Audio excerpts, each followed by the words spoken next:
अस्सलाम वालेकुम, welcome back dear students. आज हम आपको प्रॉपर्टीज़ ऑफ कैथोड रेज बताएंगे। ओके, कैथोड रेज की प्रॉपर्टीज़ होंगी 11 प्रॉपर्टीज़, इंटरेस्टिंग प्रॉपर्टीज़। मैं समझता हूँ कि उन प्रॉपर्टीज़ के बगैर यूँ समझे कि आपने कुछ नहीं पढ़ा है। तो फर्स्ट की केमिस्ट्री एटॉमिक स्ट्रक्चर में पहला जो लेक्चर था वो रिकॉर्ड हो चुका है, अपलोड हो गया है। उसी वीडियो के एंड में आपको ये स्क्रीन भी मिल रहा होगा, ये वीडियो आपको मिल रहा होगा। तो ये मैं दोनों videos at a time upload कर रहा हूँ ताकि आप लोगों के उसमें कोई मसला ना रहे, यानी एक वीडियो के फौरन बाद आपको दूसरे वीडियो लेक्चर में। सो ये दूसरा हिस्सा है। उस वीडियो लेक्चर में हमने इतना तो पढ़ा था कि एक एटम के अंदर न्यूक्लियस होता है और उस न्यूक्लियस के अंदर पी यानी प्रोटॉन, एन यानी न्यूट्रॉन, और इन प्रोटॉन और न्यूट्रॉन के आसपास कौन चक्कर लगा रहा है? इलेक्ट्रॉन। यहाँ तक तो हो गया एटम के अंदर इलेक्ट्रॉन। फिर हमने कहा था कि हमने एक ट्यूब बनाया था, उस ट्यूब के अंदर हमने रॉड्स रखे थे और वो जो इलेक्ट्रोड्स थे उनको बैटरी के टर्मिनल के साथ कनेक्ट करके, नेगेटिव टर्मिनल के साथ पॉजिटिव टर्मिनल के साथ कनेक्ट करके, एक का नाम एनोड हुआ जिस पर पॉजिटिव चार्ज है और जिस पर नेगेटिव चार्ज है वो कैथोड हुआ। यहाँ तक भी हम लोगों ने वहाँ पे पढ़ा था सारा तफसील से।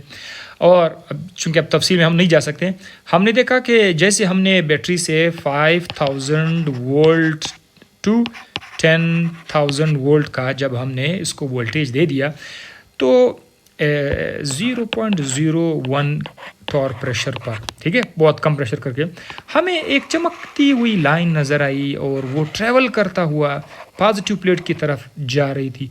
इस लाइन का नाम था कैथोड रे, ठीक है। इस लाइन का नाम क्या था? Cathode ray. और आपको मैंने उसमें ये भी बताया था कि इसको सबसे पहले किसने देखा था? क्रुक बाई ने, क्रुक ने। ये जो कैथोड रे है इस पर तजर्बात जो किए थे वो एक और चाचू है, जे थॉमसन। जे थॉमसन एक कुछ और साइंटिस्ट भी थे, लेकिन ये बड़ा मशहूर है, जे थॉमसन। और उसमें हमने ये भी बताया था कि एक और बाई है, उसका नाम है स्टोनी, जिसने कैथोड रे का नाम इलेक्ट्रॉन रखा था। हाँ, ठीक है। तो ये सब उसमें हो गया था। अब मैं आपको प्रॉपर्टीज़ की तरफ ले जाता हूँ। बस ये 1-2 मिनट मैंने यहाँ पे लगाने थे।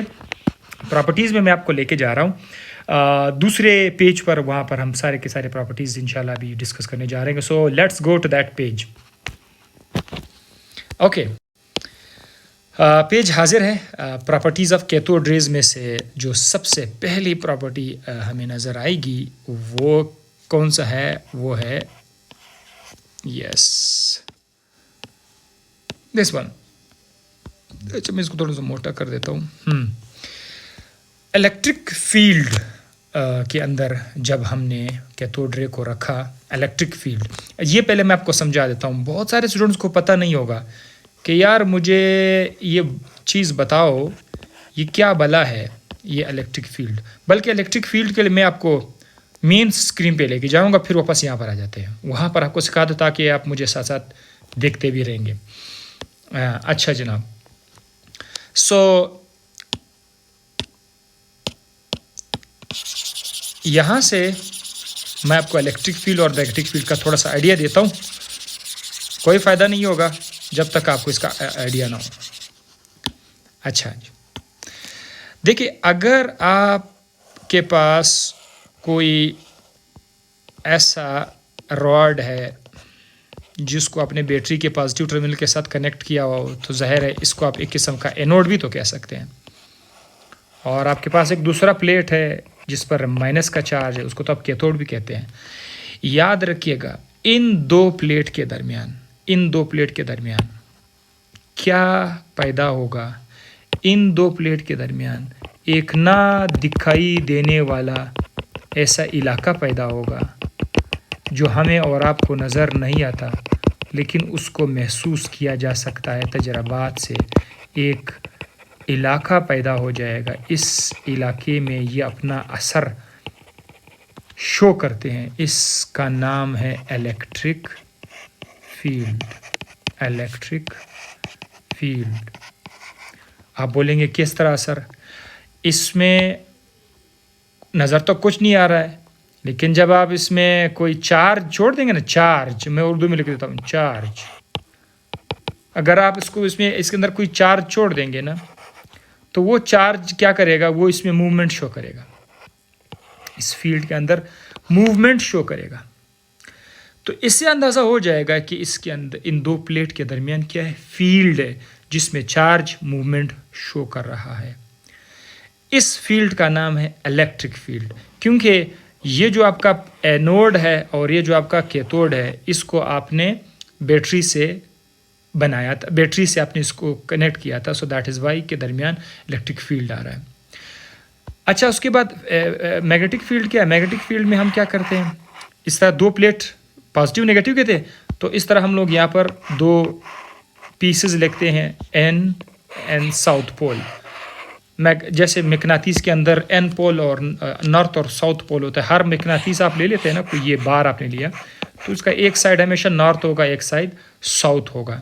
तो इसी तरह से नॉर्थ और साउथ प्लेट्स के दरमियान आपको क्या नज़र आएगा, फिर से आपको फील्ड नज़र आएगा। हमें नज़र नहीं आएगा, हम उसको नहीं देख सकते हैं, ठीक है, लेकिन तजर्बात से उसको महसूस किया जा सकता है, उसकी मौजूदगी को। इस फील्ड का नाम क्या है, magnetic field.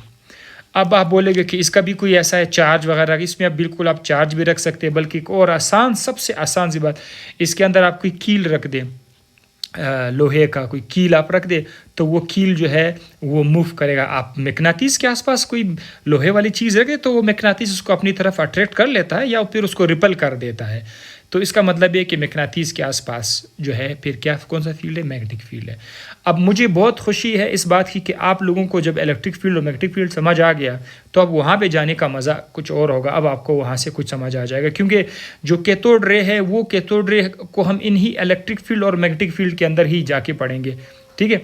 So let's go to the electric and magnetic field, right. अच्छा, प्रॉपर्टीज़ ऑफ कैथोड रेज में से जो पहली बात है कि इन पर कौन सा चार्ज है, इन पर नेगेटिव चार्ज है। किस चीज़ के ऊपर, कैथोड रे के ऊपर। असल मिसाल के तौर पर ये हमारे पास एक रे है, चले ये कैथोड रे है, तो कैथोड रे को बार बार मैं लिख तो नहीं सकता, लेकिन मैं CR लिखूंगा, कैथोड रे। ये जो कैथोड रे है, इस पर जब हमने फील्ड अप्लाई किया था, यानी कौन सा फील्ड अप्लाई किया था, इलेक्ट्रिक फील्ड जब मैंने इस पर अप्लाई किया था। कहाँ पर लिखा हुआ है इलेक्ट्रिक फील्ड, ये जनाब यहाँ पर आप देख सकते हैं, यहाँ पर मैंने लिखा हुआ है इलेक्ट्रिक फील्ड, सही है, डेफिनेशन भी है। इलेक्ट्रिक फील्ड के अंदर से जब मैंने इसको पास किया, जाहिर सी बात है कि इलेक्ट्रिक फील्ड के लिए आप बंदोबस्त तो करोगे ना, किस चीज़ का बंदोबस्त करोगे, पॉजिटिव प्लेट और नेगेटिव प्लेट आपने रख दिया होगा। तो ये आपका पॉजिटिव प्लेट है, ये आपका नेगेटिव प्लेट है, दरमियान में ज़ाहिर है यहाँ पर जो दरमियानी इलाका है, यहाँ पर इलेक्ट्रिक फील्ड है। वहाँ पर हमने देखा, क्या देखा कि बजाय ये कि ये कैथोड रे सीधा जाता, ये सीधा नहीं गया, बल्कि ये क्या हुआ, ये बेंड हो जाता है। किस तरफ बेंड, ऐसे ये बेंड कर जाते हैं। किस की तरफ बेंड कर जाते हैं, पॉजिटिव प्लेट की तरफ बेंड कर जाते हैं। यहाँ से हमें एक अंदाज़ा हो जाता है, कि ये जो कैथोड रे है, इस पर चार्ज है। कौन सा चार्ज है, नेगेटिव चार्ज है, ये माइनस का चार्ज है। कैसे पता चला, क्योंकि ये प्लस प्लेट की तरफ झुक गया। प्लस प्लेट की तरफ झुकने से अंदाज़ा किया जा सकता है, कंफर्म है कि इन कैथोड रेज में नेगेटिवली चार्ज चीज़ें मौजूद है, इससे तो बेंड हुआ, ठीक है। अच्छा, अदरवाइज अगर इस कैथोड रे पे चार्ज नहीं होता, तो फिर क्या होता, ये आप लोग मुझे बताओ, ये आप लोग मुझे कमेंट में बताओ, आप लोग ही बताओ कि अगर कैथोड रे पे कोई चार्ज नहीं होता तो फिर ये जो कैथोड रे है ये क्या करता, सही है, वो आप मुझे बताओ। डायग्राम हाजिर है, मैं एक डायग्राम भी आपके साथ अभी शेयर करता हूँ। खूबसूरत सा डायग्राम इलेक्ट्रिक फील्ड का है, जो बोर्ड में मिटा रहा हूँ उससे बारे में आप परेशान ना हो जाओ, क्योंकि आप लोग वीडियो को रिवर्स करके देख सकते हैं। ओके, सो यहाँ से अब आप देख सकते हैं कि हमारे पास वो डिस्चार्ज ट्यूब, पूरा का पूरा डिस्चार्ज ट्यूब यहाँ पे पड़ा हुआ है। उसमें कैथोड है, एनोड है,